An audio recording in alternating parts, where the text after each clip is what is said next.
are so busy listening to the lies of the devil.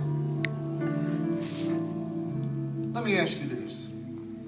What voice have you been listening to? What voice have you been giving your ear to? What voice have you been living by? Amen. Voice of God, voice of truth. Bow your heads. Listen, I want to ask you this question. I want to ask you this. How many tonight would raise a hand and by that say, you know what? I know that there's more to life than what I'm living. I know that.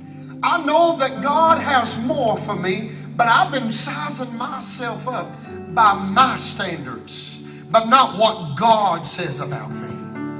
You've been sizing yourself up by what others say about you, but not what God says about you.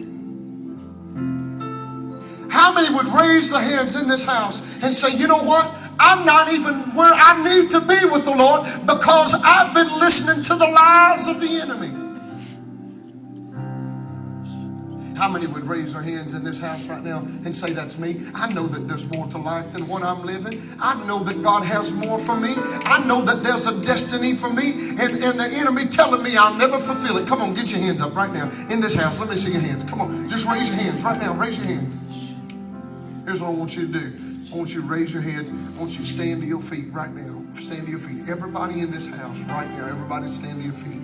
Everybody stand. Here's what I want you to do. Those of you that raise your hands, I want you to get out of your seat and I want you to come in right now. Don't think about it. Don't listen to the lies of the devil tell you all the reasons you need to stay in your seat. I want you to get out of your seat right now, because I'm going to tell you something. I'm going to tell you something. I believe this. Come on, push forward. Come closer.